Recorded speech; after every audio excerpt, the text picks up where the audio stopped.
All right, everyone. I'm Erik with Eye on the Tigers, and with me today is former LSU baseball player Chris Reid. Chris, thanks for being with us today, man. Thanks for having me. Absolutely. So, Chris, take us back to St. Michael's in Baton Rouge. Talk us through your recruitment process, and being from Baton Rouge, was LSU a dream school of yours? Yeah, I mean, obviously growing up in Baton Rouge, being only about 30 minutes away from campus, the prestige of LSU baseball and whatnot is very alluring to any young kid.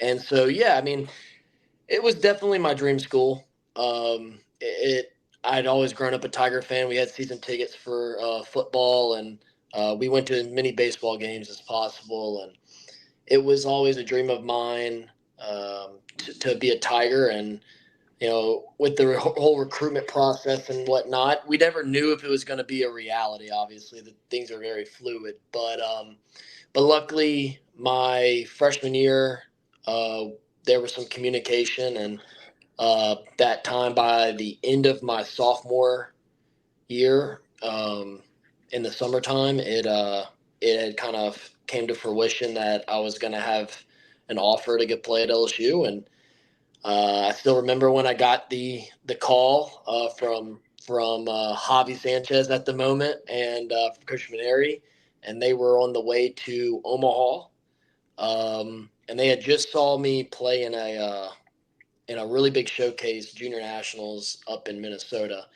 and that was kind of the tipping point for them to offer me. And so I was in the hotel room with my mom, and I got the call from them, and it obviously we were ecstatic. I told them, I said, look, I'm gonna have to talk with my mom about this and my family, but I'll have a decision for you, fairly soon. And he didn't know. I mean, I would have said yes right then and there, but trying to be professional, and also, there are some things to think about. I decided to call him back. I believe it was that afternoon, and I gave him the news that I was going to commit to him. So I came in, had a meeting with all the coaches when they got back from Omaha, and we kind of finalized everything there. And then luckily, it stuck all the way until 2 years later. I ended up walking onto campus for the first time. Nice, awesome, man. Yeah, Coach Javi, I'd gone to a couple camps at LSU, and he was pretty cool, man. Like I said, I was just a regular camper, but he treated us pretty well. He was cool. I enjoyed Yeah, watching. Javi was a great guy. He spearheaded my recruitment up until my senior year when that coaching staff kind of got shaken up a little bit, and then Nolan came into the mix. Hmm. And at that point, it was, I guess my future there was a little bit up in the air, just because anytime that there's a switch in philosophies or anything like that, you never know if what you bring to the table is still valued as high as it was. So, but luckily we made it through, and and the rest of it was history. But yeah, Javi was a great dude, really good coach. All the players really loved him. So it was he's doing well now out in Miami. He's a big leaguer now in terms of the professional world. So. Good, man. Awesome. So, talk to us about your freshman season, man. You played some pretty major innings early on in your college career. You guys made a super regional run. Talk to us about that freshman season. Yeah, at the time, it was a dream come true. I mean, what kid from Baton Rouge and really the state of Louisiana wouldn't want to be starting third baseman for the LSU Tigers as a freshman? So, yeah, the freshman year was really crazy. It it was so strange because touching a little bit more on the recruiting side of things, like I wasn't the highest rated recruit in that class. The class was loaded. I think we had probably either the number one or two or three ranked recruiting class in the country at that time, and they had some other bigger, more heavily recruited players and at my positions, and I always looked at it as a challenge, right? I never saw it as like, oh, well, I'm never going to play type of thing. And the funny thing is, I played in the summer with a lot of those guys, so I knew them, and I knew their game. And it was pretty evident early on during the fall and the early spring and scrimmages and practices that I was going to be okay. I never was like, shouting from the rooftops like, "Hey, I'm better than these people" or anything like that. 'Cause obviously you don't do that. But in my head, I knew that I belonged. I knew that I could compete at a very high level and probably be the guy that wins that position. Um, and so, fast forward to the start of the season, it was a little crushing that I didn't get the opening day start. Uh, for whatever reasons were, I just wasn't in the cards. And luckily, I think I was after the first week or second week, I got the chance to start, and I did well, had good at bats, and the rest of it just carried on and all played out well. So yeah, it was very fun, obviously, but it was very challenging. It's very challenging on and off the field because I was an 18-year-old kid, first time ever being out of the house, and I have all this freedom, and I have a lot of responsibilities too. And I was trying to juggle everything. And to be honest, I mean, I made some mistakes. I'll own up to that and lived and learned. But yeah, it was fantastic. I felt very comfortable playing in front of 15,000 people all the time. It was new, but it was very soothing for me, and I enjoyed every moment that I got to do. We had a great team, like you mentioned. We ended up making it to the Super Regional, and unfortunately, we had a heartbreaking loss to Coastal Carolina, and kind of the focal point was the ball jumping over my head or bouncing over my head. For the final play, they scored the run on, and I still remember that very vividly. But unfortunately, that was a national championship caliber team we had. We just didn't get to make it to that point in the season. I mean, we ran into a buzzsaw in Coastal Carolina. So, but overall, it was an extremely fun, extremely hard, long season, but I wouldn't have traded it for the world. I had so much fun with those guys, and really just I got to live out a dream. Yeah, got you, man. That's awesome. Yeah. So let's hop forward to that 2017 season, man. A 50-win season, a College World Series final run.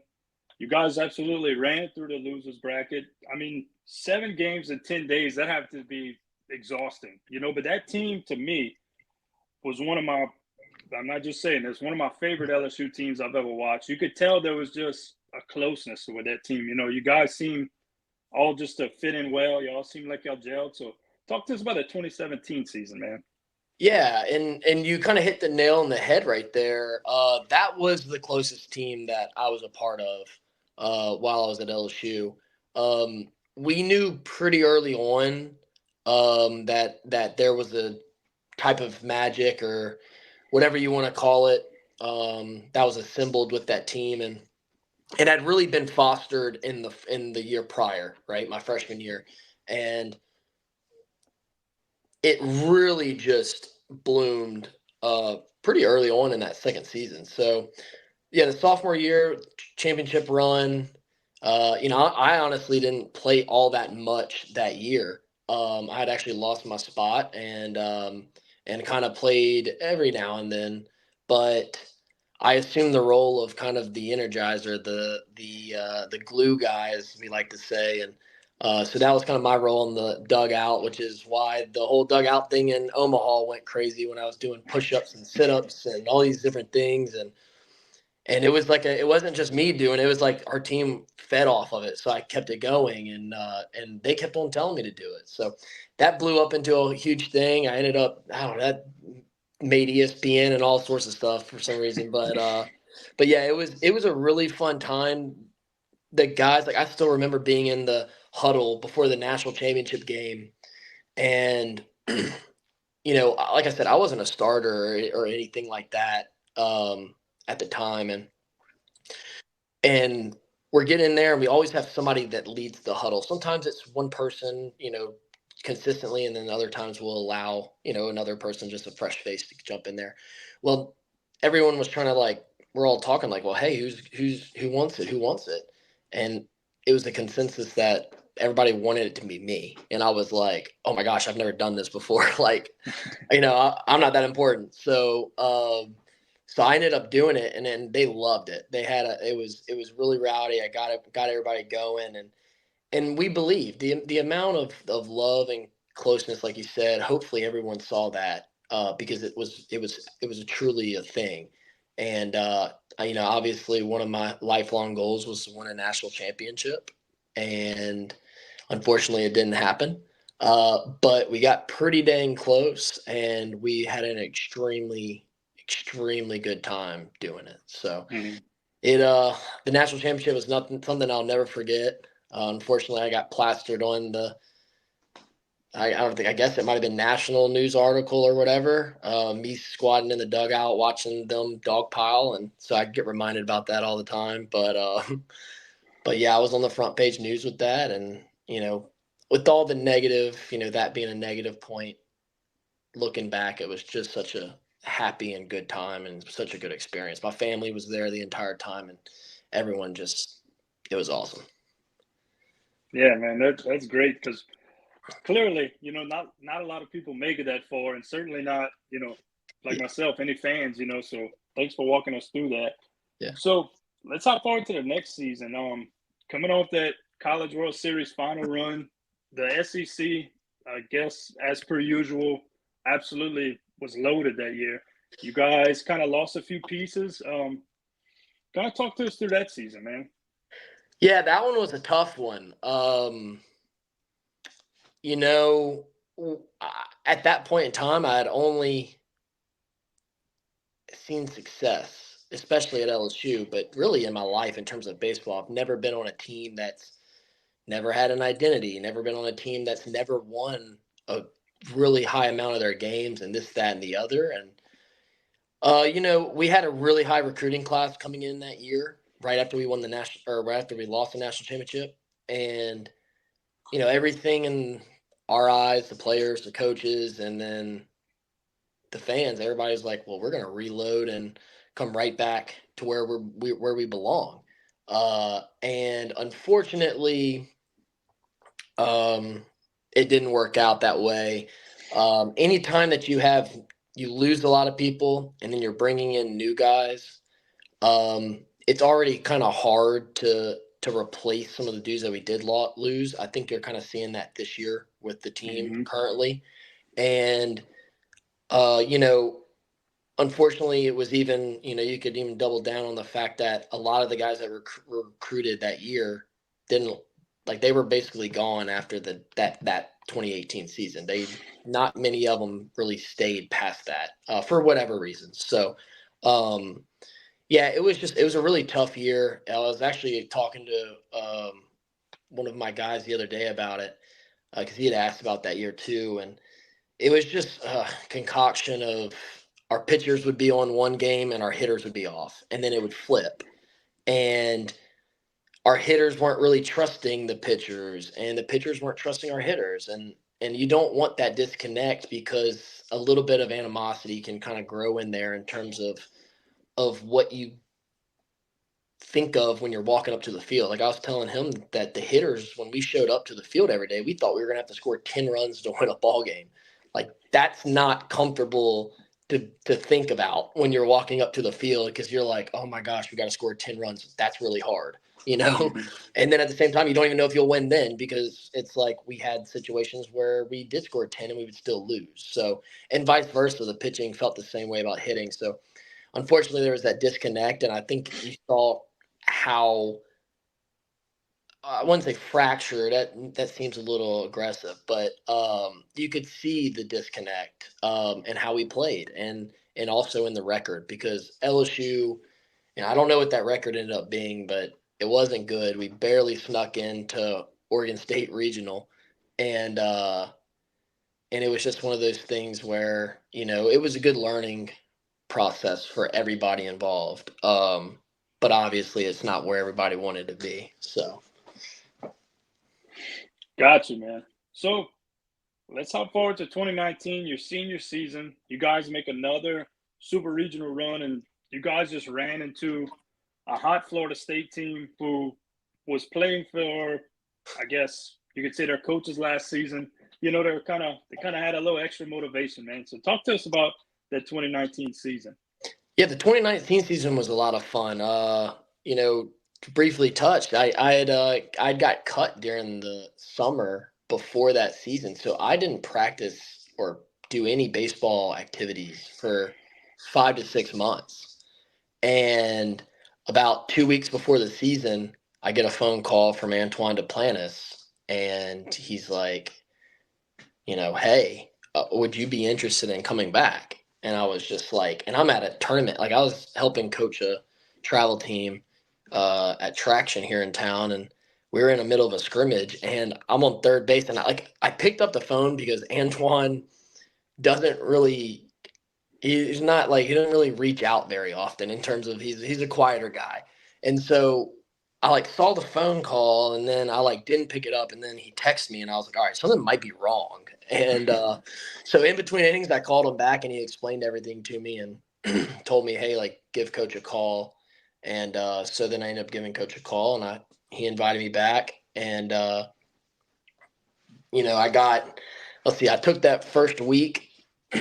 I got back. That was on like a Friday. I got back on a Wednesday, and he showed up. I showed up, and he's like, "Chris, I want you to play. Like, I'm not just calling you back to have a good story or this, that, and the other. Like, we need you." And I'm sitting here, and I'm like, I haven't really played too much the last 2 years, and so to hear that was obviously very, very heartwarming, and definitely with them being the number one ranked team in the country preseason. And we had a bunch of really, really good baseball players on that team. And so I show up and he said, how long is it going to take you to be ready to play a game? I said, Coach, you know me. I said, it might take me about a week and a half to get everything situated, fielding, hitting, everything like that, and get me sped up again. And he was like, if it's anybody that can do it, it's going to be you. He goes, I know you haven't done anything in 6 months, but if anybody could jump out of bed and hit a baseball, it's going to be you. So he goes, you do whatever you got to do to get ready. You just let me know kind of how you're feeling and how you want to move forward, and we'll take it from there. And it actually was a week and a half, pretty much right on the dot. And I told him, I said, hey, I'm ready to go. And he could tell by how I was practicing and, hitting in scrimmages and whatnot. But, yeah, it shot off. I picked up basically like I never left off and, ended up hitting my first career over the fence home run, like week 3 into the season against Cal, which was a pretty cool high point for me.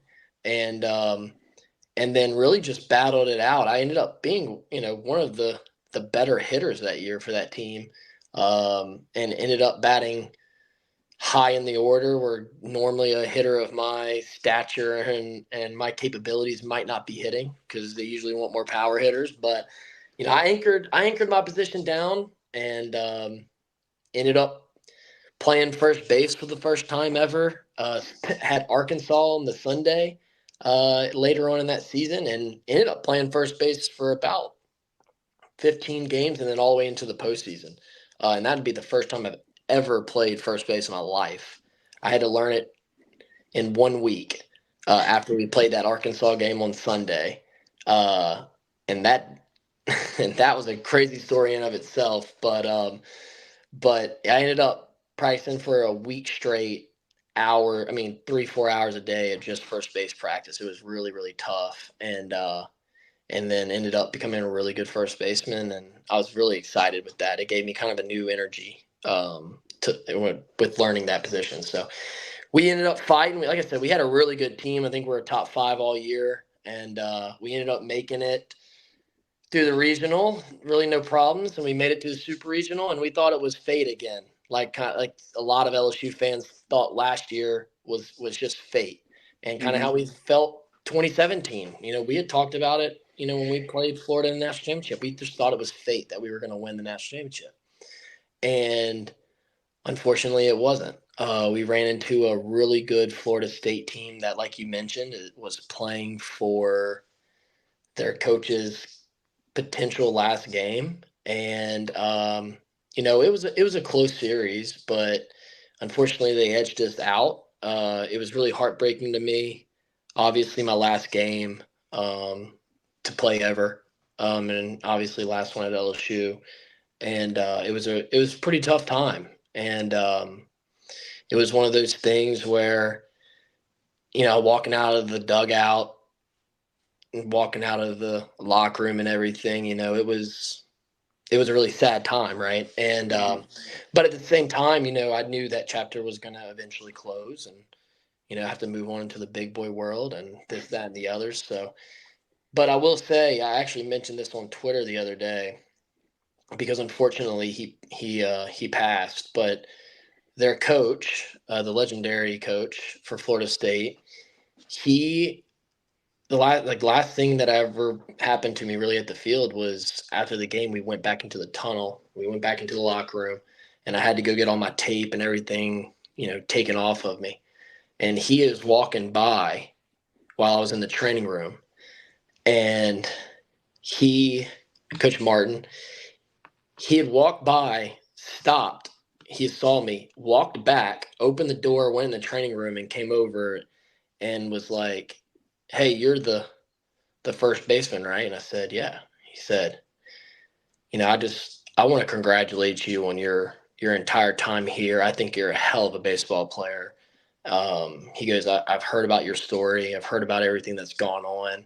He goes, but to be honest, he goes, you're an extremely good baseball player. He goes, and you're such a tough out. I hate every time that you came up to play. And I was like, well, thank you very much. And, he said a couple other things and kind of parted our ways. And that kind of alludes to how great of a guy he was, because I was pretty much at probably my saddest moment, possibly ever at that time. And he not only walked past, but had the ability to come back and share some good insight from his side of things and his perspective. So it made a 21 or 22-year-old kid extremely soothing and happy at the time. And then the rest of it, obviously it ended and we walked out and never was able to play again. But it was a really good year, man. And one of the biggest things I like to kind of last thing I'll talk about right there, and it's just the connections you make, right? Like I still see these guys. I'm still in contact with these guys. Weddings are occurring and things of that nature. So, we still have a strong bond. Some of them, stronger than others, but that's like anything in life. So, but it was really just a really special time in my life. That freshman, the sophomore, and the senior year was just so special. Mm-hmm. That's awesome, man. Yeah, and that's big words, coming from a legend like Coach Martin. That's awesome. Yeah. I didn't know that story. That's great. So, Chris, so kind of similar to the 2011 football team with the 2019 football team. I know a lot of those guys kind of felt, I guess you could say, a lot of closure. They've said, I've heard guys talk about that. Was that kind of a similar thing with the 2017 baseball season and the 2023, watching those guys win a national championship, and especially against Florida? Yeah, it was, and luckily I was able to go. Oh, nice. Yeah, it was awesome. Me, my family, and some of our friends decided to go. We booked plane tickets the basically at 3 p.m. the day before the first game of the national championship, and I had secured tickets already, and this, that, and the other, and so we had a group of about 12 go, and it was a really fun time. And I was specifically going because obviously we all thought LSU had a really good chance to make it prior to the national championship. And then when they made it, I was like, all right, gotta go. I don't care what it costs. I don't care what it takes. I gotta go. We're playing Florida, and ended up running into, and we like I said, I text still with some of my teammates every now and then, and we have group chats, and about a handful or two of them were going too. And so we all linked up, and we, before the game and after the game, and even during the games. And we got a lot. Yes, to answer your question shortly, is yes, we got a lot of closure from us beating Florida, and also from us winning a national championship, or for them winning a national championship. And I still kind of touch back on that. Like when right after we had won it, the team walked around the entire outside of the wall of the stadium, shaking hands and this, that, and the other. And I guess I was late and I was about 4 rows back, but they allowed me to finagle my way up to the front on the wall. And that was right when Milazzo and Coach Jordan and a couple other guys were just now making their way to that spot. And I played with a few of the guys that were still on that team. And they had saw me and they were like, "This is for y'all. Like this is for y'all." And I'm not gonna lie, I started crying, like, because I was just so happy and I really felt the love, and that's what it's about. It's a brotherhood, right? So, even 10 years from now, those kids that play 10 years from now at LSU, they'll probably never know who I am. My name's not in any record books that I know of, or I don't think my face might be on the wall one place there, but at the same time, there's still that mutual respect and that continuity of, hey, we're all fighting for not just us, but we're fighting for the people that were before us and the people that are going to come after us. And that's one of the beautiful things about LSU baseball. And I think that's a big reason why a lot of people are drawn to LSU baseball. It's the second biggest sport at LSU. And I think that's a big reason for it. And so Omaha was a blast. And, I was so grateful that we were able to win a national championship. And I met up with some of my friends, or some of my old teammates after the game, and we were just so excited. And then we met up with some of the players after the game, and obviously we're super excited with them too. But yeah, definitely had closure there. I hate Florida, especially for beating us in the national championship when I thought we had a better team. But I was glad somebody was able to beat them and not let them win another one. So it was nice. That's awesome, man. That's a great story. So you kind of briefly touched on it, but kind of tell us your opinion on the LSU program, LSU baseball program nowadays, and what Coach Johnson has going on over there. Yeah, I right now there's a lot of doom and gloom flying around, just because, and it kind of, I touched base on it too a little bit about the 2018 year. Mm-hmm. I'm not saying that that's exactly the same thing going on, but it's in terms of how they're playing compared to how we played, there are similar characteristics there. And it's one of those things where, we'll watch, and sometimes the pitchers are on, sometimes the hitters are on, and they haven't really found their groove. I think a big part of it is the fact that we have had some hitters that haven't really stepped up to the plate per se, as they were assumed to do. And so the lineup is having a lot of turnover, right? And a lot of people aren't getting comfortable. I mean, last night, Bear Jones is hitting leadoff, right? So like in what world does that happen? Not very many. And but at the same time, right now, there you see Coach Johnson trying to figure it out. He is doing things to figure out what works. And guess what? If that's Jared Jones hitting leadoff, then so be it. I hit 3 home runs last night, so apparently something works, right? And but no, and then on the pitching side, we've had our Friday night guys been very good, but we're still trying to find the consistency with the Saturday, Sunday guys. So, and some of our bullpen people as well. And so hopefully they come on. Obviously, you, me, and the coaches, the players, and everybody associated or affiliated with LSU baseball would have hoped it happened sooner rather than later. Mm-hmm. But because it's baseball, and you said earlier the SEC is loaded this year, it just kind of exaggerates some of the issues that we're having. So as long as we get it done, right, as long as all those pieces come together later, no one's going to remember, and this is what we always told ourselves, no one's going to remember the first 30 games. It's about what you do the last 30 games, and LSU is known for just being incredible in their last 15 to 25 games of the year. We are just known for that. It was something that we fed off of. Our coaches would let us know, like, hey guys, We had about 20, 25 games left. This is where LSU comes alive. Let's do it. And majority of the time it happened, and it was my freshman year, we won, I think, 17 in a row.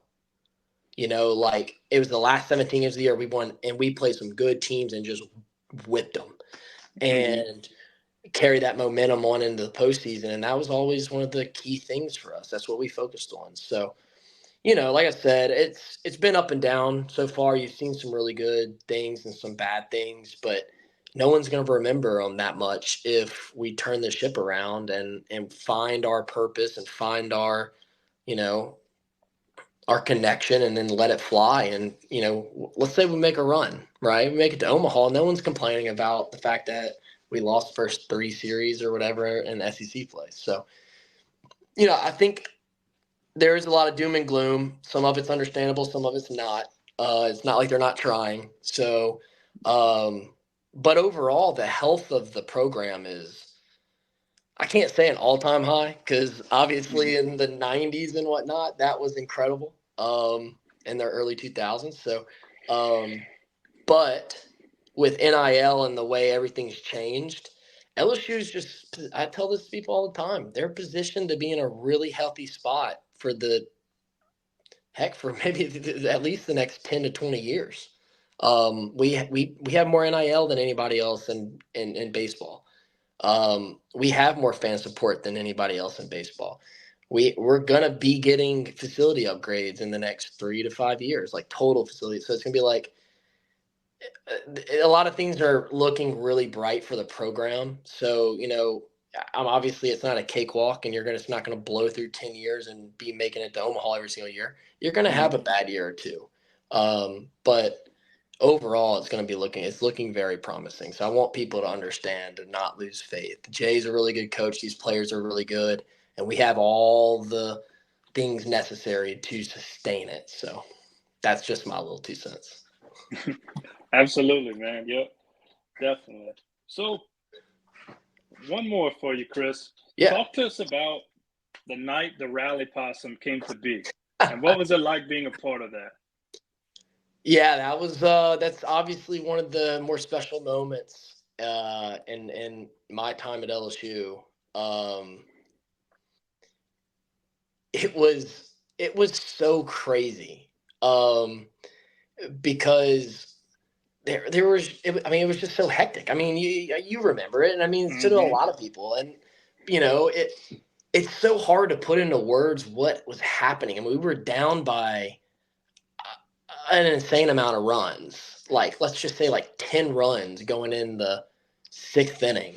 And we chipped away a little bit and this, that, and the other, and we got it down to a few. And then all of a sudden, like in the 7th inning or whatever, I'm just in the dugout because I'm not batting at the moment. And I'm like, we're going to lose. It's late at night, this, that, and the other. And then all of a sudden a possum runs across the field. And we're like, and then they call time. The left fielder calls time, and we don't even know what it was. At first, we thought it was a cat, and so we're like, oh, well, just pick the cat up and throw him. But the left fielder was just kind of like, he would like walk up to him, just kind of stand there, and we're like, dude, what's this guy doing? He's scared of a cat?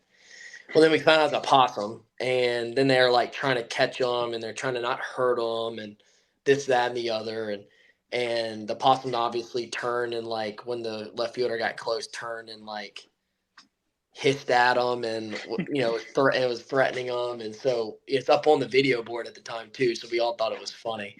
And I can't even explain what happened after that. Like, we were just so like, we had a team meeting, and we were like, hey, this might be something. Like, let's get fired up. I know everybody's energy's down. I know we're losing by 5-6 runs right now, whatever it is, and everything's doom and gloom, but this game's not over, right? Like, kind of felt like we got a new breath. And I mean, we took off like a rocket. I mean, it was hit after hit after hit. Our pitchers were coming in there the next 2 innings and just dominating. And one of the funniest things that me and my teammates will talk about is that lost in the whole scuffle, I got an infield base hit, and I'm like the slowest guy on the team. And that was like, and that was with, I think it was 2 outs or 1 out in the bottom of the 9th. We were down 3 runs, and bases were loaded, and I capped a ball. Coach is like, hey, get up there, just pass to the next guy, pass to the next guy. And I'm like super locked in, and I cap a ball because I was so far out in front. Great pitch by the pitcher. And I'm like, oh gosh, it's over. And I just take off running as hard as I can. And I never saw the ball come by my face, like to the left of my peripheral. And I'm like, oh my gosh, I stretch out, and the umpire says safe. And I'm like, and in the dugouts, I turn around, the dugouts just going nuts. And I'm like, oh my gosh, this is crazy. And so we ended up scoring a run there, knocked it down to 2 runs. Or it might have been 1 run at the time. And then all of a sudden, Jordan Romero comes up and he pokes a ball. It wasn't the hardest hit ball by any measure, but he pokes a ball about 200 right over the second baseman's head. And we ended up scoring 2 runs as the walk-off. And I'm like rounding second base, like I should have been paying attention in case there was a play, because they were trying to get me out or anything like that. But I was just so like tunnel vision. I'm running around second and just freaking out because I had a perfect visual, obviously, of the guy in front of me rounding third and going home. So I'm just watching them go, which you're not supposed to do. You're supposed to be paying attention to yourself. But I just couldn't help it. And yeah, he slid. There was a play at the plate. He slid and he was safe. And I mean, I just did a U-turn and went and tackled Romero. And I just remember ended up in the outfield. And I mean, it was nuts. I mean, it was, like I said, it was super. It was like really late at night. I think they maybe we had some rain delay or something like that. And next thing you know, we show up to play Tennessee. Yeah, Tennessee. The next week, and one of our fans, or I don't know if it was our fan or not. It might have been just one of the friends of the program. We get off the bus, and these people just start handing us Rally Possum T-shirts, purple and gold Rally Possum. They got a possum on it, says Rally Possum, and we're like, and everybody's talking about it. It's blown up on, like I said, ESPN had it all over their networks and whatnot. The possum and the fact that we made this huge comeback and this, that, and the other. And then all of a sudden, the Rally Possum just blew up. I mean, we couldn't do an interview without talking about the Rally Possum. We basically got everywhere. And it was just Rally Possum this, Rally Possum that. And next thing you know, people are giving us their own little Rally Possum concoctions. And they're like, hey, just have this in the dugout for good luck. And, it was a really fun time. It was something like that. Like I said, those types of things bring a community together. It gives somebody common, themes and things like that. It was a really, really fun time for everybody involved. And that was, like I said, that's when we rambled off. Yeah, because we played at Tennessee. That was when we rambled off like 16 or 17 wins in a row, I believe, Mm-hmm. And it was like, that just shows you the energy and just the magic that it created. And we felt invincible. So did our fans. Our fans felt invincible with it. And it just took on legs of its own, and we ran with it. So it was a really fun time. The game was crazy. Probably top 10 times or games in my career. And always kind of think back on that. People ask me every now and then about it still. Gotcha, man. So, Chris, you kind of briefly talked about Twitter earlier. If you don't mind, plug your social, man. Plug your Twitter handle. Tell people where they can find you. Yeah. So I'm on Twitter at Chris Reid 1212, and then same thing with Instagram. So you can find me there. You can shoot me a follow, and on Twitter I'm a little more active, but on Instagram I'm going to be more active now.